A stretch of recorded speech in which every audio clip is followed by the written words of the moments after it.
digesting it all and praying and just to touch base with all of you guys, because I'm still here. I'm still on Facebook for now, and I know that for all of you guys who are on this platform still, we're kind of just hanging on by a thread, literally. Hi. And it's good, because I think that you know, we've been giving away all of our information and our pictures and everything else for years and years and years. So, you know, I know I'm usually preaching to the choir and having conversations with my friends in the echo chamber here, but I think it's also important for us to stay connected, and so that we can know that we're not crazy completely. I think that sometimes I'll just speak for myself, that you know, going through this whole entire last year, and plus the years before when I was studying all of this and kind of getting myself into a place where I can process what was going to happen, you know, I feel like I'm at a place now where I can be okay with knowing that the world is kind of falling apart, because it is, and it's a sad thing, and I know we're all going through a lot of ups and downs, but I just wanted to say that we've got to still stay connected. And whatever platform that is, whether it's Gab, social, I think that a lot of people are going there. I've just heard, and you may have all heard this, I don't know who's all on here right now if I could see, but if you may have heard, I just got information that Telegram may be deplatformed. You know, Apple's probably going to take them out, just like they did with some of the other ones. What was it? Parler. And so anyways, I'm on Telegram. I heard that that's owned by, is it Dorsey? I don't know what's going on, but there are some good platforms. So, you know, we're all going to find each other. So, you know, let's not panic, but let's stay connected and let's keep asking questions. So I just wanted to say, this is kind of what caused me to come on today. I was at Sprouts, all of my non-maskers' favorite place to go and check out. I realized that. And what wound up happening was, you know, you have little baskets. So stay with me for a minute. You know the baskets that you go and get your groceries in? And I just put it up there because I go to some other stores where you just put your basket, you know, the little handheld basket on the conveyor belt. And the lady says, excuse me, can you take your groceries out? Well, of course I could take my groceries out. I'm not lazy. I love to help, you know, them bag and everything else. And I just had a question though. I said, can you explain to me why you want me to take, or why, you know, you're just sitting there looking at the groceries in the basket and you not taking them out and scanning them? Just, it's a question. Well, my son was with me. And of course, for all of you who are part of like resisting and asking questions, you know, maybe your kids are like not real thrilled about you doing that, but, and this is part of what I want to talk about for a few minutes. But what she told me was, well, you know, we just don't want to, you know, they just don't want us to touch things as much. And I said, well, touch what? Because like everything I just touched in this basket, you're about to touch. I mean, I'm just wondering how you're going to touch things more if I remove it than if you remove it from the conveyor belt. I mean, I don't get it. Like, so my son was all disturbed with me and got pretty, you know, and I was being nice. And I said, no, I'm not trying to be mean or anything. I'm not trying to be rude. I just really want to ask this question because I genuinely want to know why. And can you please explain the understanding, because like nothing makes sense. And so maybe they told you. And her answer was simply, I don't know. And this is what she said: I don't know. And I just quit asking questions. Everything's so confusing. I quit asking questions. And something stuck deep in my heart about that, friends. And my son just kind of looked at me and he's like, oh, come on, Mom. And I'm like, wow, okay. So when we got in the car, and a learning opportunity where I kind of like went off on a tangent like I do about these little tiny things that are not little tiny things. And I said, this is what is happening in our world. What is happening right now is that they are tilling the soil of our minds and our hearts, especially the young people. And why are they doing that? Because they need fertile soil to plant their communist seeds to grow. And that's what they're doing. They're doing in the schools. they're using this whole thing that happened in Washington, D.C., which was a big, giant setup, and the schools, if you're mom or dad and you've been listening into the Zoom calls, or you've been maybe having conversations with your kids, you know what's happening. They're in the name of having a discussion, they're creating this whole narrative, encouraging the narrative that one side, the people that were there to peacefully protest were the ones who need to be, quelled. And we were the ones, or the people that were at the Capitol, they were all clumped in one category. And, it's been a disturbing week, friends. I mean, the last few weeks have been disturbing for me because, as you know, I was actually in Washington, D.C. I did not go into the Capitol. I did not go near the doors.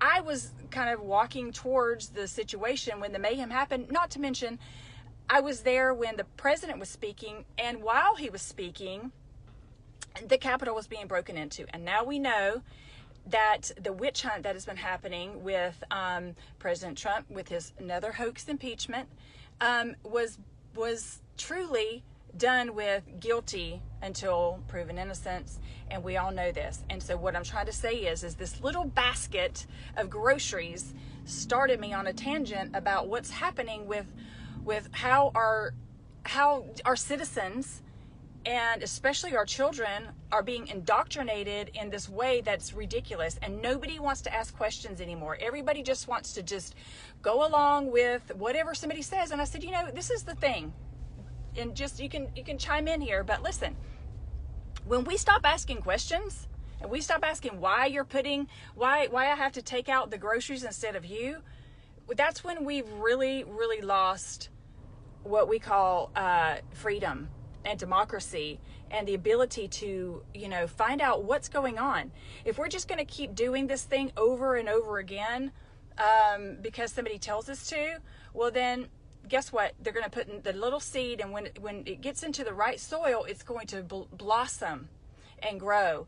And that's what's happening. And it's really, it's disturbing. So with that being said, I just wanted to say, I go on this roller coaster, and you may be feeling this, where you get so outraged and disturbed by, well, not just, something at the grocery store, which happens, I'm sure, to many, many of you, because I know it happens to me, but also just the outrageousness of what's happening. And then you listen to these things, and it's like, it seems like, nothing's happening that's going to change. The same criminals are loose. Seems like we're charging towards this new administration, and this new normal is becoming a fabric of our lives, and it feels a little bit helpless, right? So I've been assimilating the information. I don't know what's going to happen any more than you do, but what I do know for sure is that regardless of what happens, we have to stay in faith. And I'll just tell you what I believe, okay? I believe that somehow something dramatic and drastic is going to happen. And I don't know what that's going to be, or I'm not making any predictions, but I feel like our country is not just going to be handed over to this new administration without exposing some really deep, dark, unfruitful works of darkness. We know that a lot of things are being declassified. We know that there's 25,000 troops in Washington, D.C. They're also being stationed in many other places.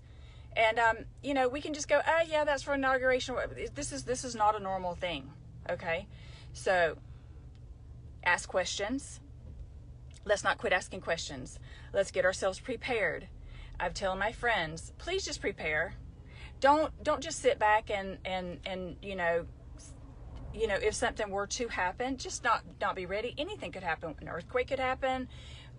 Something could happen. So just prepare ourselves with food, water, medicine, emergency supplies. And I think that hopefully we're all doing that. It does feel a little bit like most of the world is behaving as if everything is business as usual. But friends, 25,000 troops at the United States Capitol, is not business as usual. And I want to say this too. I'd love to say something about that. When I was watching the Breitbart report, did any of y'all watch it? Who's on here? Hey y'all. Well, if you watch that and just happen to just take a peek into what's happening in DC, I find it to be super bizarre and freaky to see all of those troops there and all of that security there and all of those now, the Capitol Police, and nobody was there when we were there. Nobody was there to, make sure that the perimeter was secure when all of those officials, representatives, the vice president of the United States was in the Capitol, and they knew there were going to be hundreds of thousands, if not millions of people in the Capitol.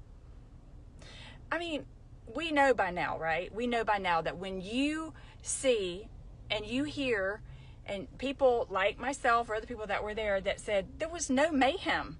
The only mayhem was after the police opened the doors, the gates and the barriers for people to get in. And then we know that the people that were really instigating all of this and people got caught up in the mayhem and the flurry of it all,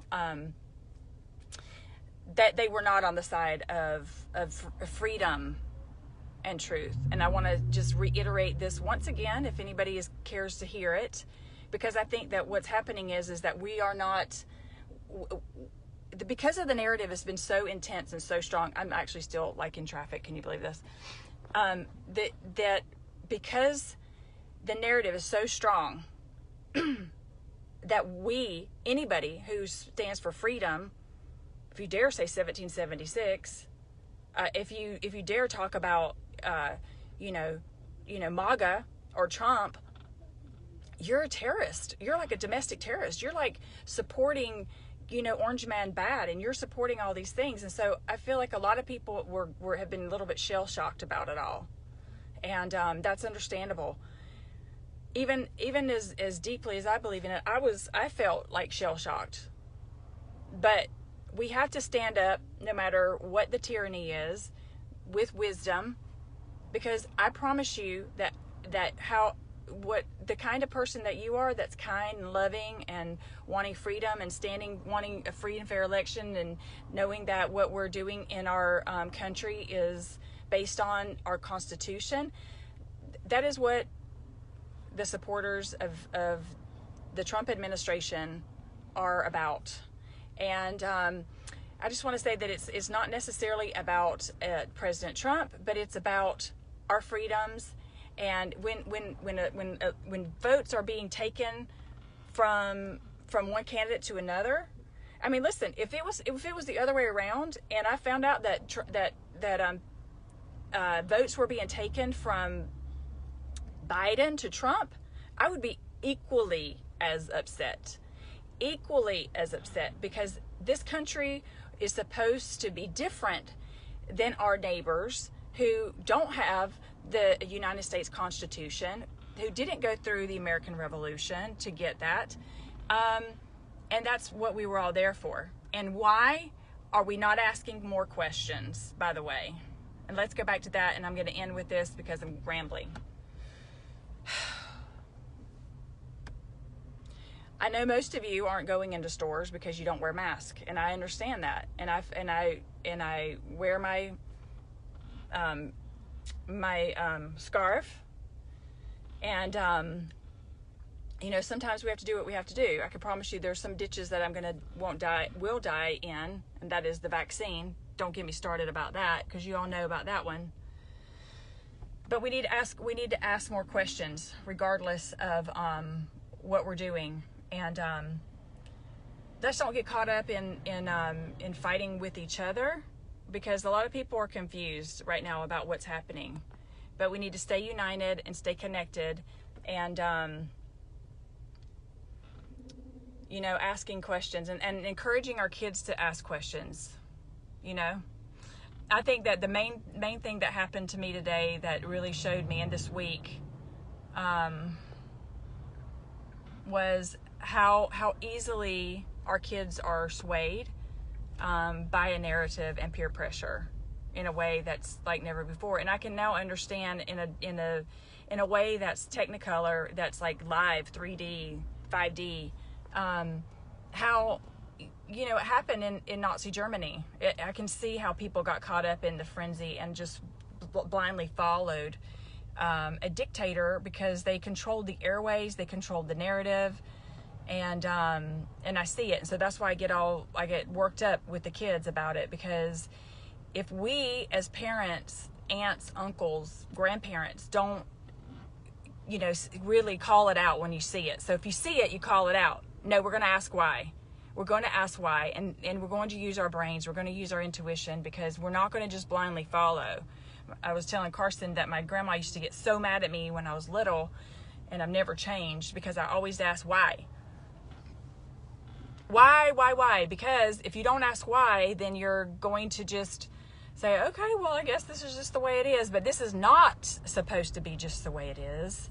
In my opinion, anyways, I want to live in a country that I can trust, a system that we elect. And I want to be able to trust that there's elections that are free and fair. Because, I mean, okay, people say, okay, well, in 2022, we're going to blah, blah, blah, with all these different people. We're going to vote you out. I mean, really, are we? I don't think we are. I don't think if something doesn't happen between now and, I don't know if it's going to be the 20th for the inauguration or sometime before spring, I just don't know how it's going to all pan out. But in the midst of it all, see, this is what I'm saying. I go up and down about this thing. I feel a little bit crazy. You know, we got to stay knowing that God will lead us to each other and to the places where we can still create this reality of peace and harmony within ourselves and with each other. Okay. I just also want to say that one of the things that has really helped me this week, just as a positive note, is that I found these scriptures on Spotify. I know Spotify's not everybody's favorite thing right now, but I just was looking for some things, and honestly, putting myself in a place of a positive balance within the information has been very helpful this week, because it's been almost too much to handle. It's been almost too much to bear, honestly. And anyways, I just want to pray for you guys, and I'm praying for all of you who are you know, are in this fight. And we're in a war. You know that, right? It's a cyber war. It's a cyber war. It's a spiritual war. And I don't know. I just got the word, and you guys maybe can share. I'm rambling. I'm totally rambling. But anyways, I'm in traffic, so why not have a chat with you guys if anybody cares. I just got the information, and I'm sure you guys got it already. I might be late to the party. That that Space Force was from the military industrial complex, and I remember that Donald Rumsfeld announced on 9/10, you know, right before 9/11, that what was it? $2 trillion, $3 trillion dollars. I don't know. 1, 2, 3. I don't know. Once you get to the trillions, went missing. And then right after that, 9/11 happened, and apparently that money went to the military industrial complex, which is supposedly now Space Force. Okay, I don't usually go there, but you know what I'm saying. It's an interesting conversation, right? And basically, the outages, the blackouts, were having to do with that from Pakistan, and the 40% of Pakistan that went out. Who knows?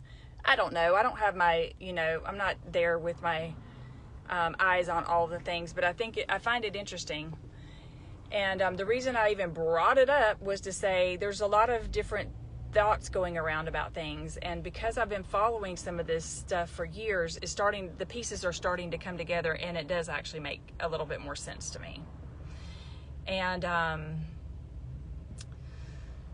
yeah, I think that the bottom line here, folks, is that we got to be prayed up no matter what happens. We better get our hearts right. We better ask God to show us the way and give us wisdom to have discernment, because there's a lot of misinformation, but there's a lot of information that's true. So you got to discern it, right? You got to discern what's going on. And I'm not coming on here to tell you what's true and what's not. I'm just here to share what I'm going through personally, as far as my ups and downs, and how all of this is kind of playing out in my daily life, as far as my brain and my emotions. But anyways, stay alert. Try to be kind, and know that God's working something really amazing in all of our lives and in our country. And no matter what happens, nobody can take our mind unless we give our minds over, and nobody can take our lives, because we can give ourselves to God and know that there's a higher purpose for everything. And that's kind of how I'm just having to live with it and letting go through all of this. And also standing up and asking why in the process. So you can see why this is a little bit complicated process in my mind. Okay, who's asking a question? Who's saying, oh, well, if anybody has any thoughts about it, I'd love for you to share. Maybe send me a message. I am on Telegram. I am on Signal. I am not on Gab Social yet. I'm on MeWe, if you can find me. Where's Waldo? Try to see if we can find each other, but we will. Just think about this too. When Facebook first came on the scene, before there was ever social media, how did we find each other then? We just did. Okay, we'll find each other. Lights will find other lights. We're going to find the people, and God has prepared the way for us, even when we're in the darkness, even when we have no idea what's in front of us. God has already prepared the way. He's already prepared the way for our country, for our families, and we have to trust. We have to trust the plan and God's plan, not anybody else's plan, because the plans of man will fail. We just have to pray that and stand in the gap for the people who are standing for truth. And the more of us that bring that vibrational frequency of prayer, the greater chance that we all have to shed light in the darkness, because it is a spiritual battle. Beyond a cyber battle, it's a spiritual battle. And so that's why I'll end with this. They say that it's, again, the good fight of faith, because we're fighting to keep our faith, not fighting against each other. So believe that there's something greater that's happening that's beyond what we could even imagine. Yeah, isn't that pretty? Look at there. There you go. If you didn't get to see the sunset, I get to see it right here and share it with y'all. Isn't that pretty? So we're going to focus on some things that are positive. And I could look out and find some things that aren't so great. Yeah. But I could also look and find the things that are amazing. So I love you guys. And I'll see you, I don't know when, but we'll just have faith that we'll find each other, okay? Love you. Bye.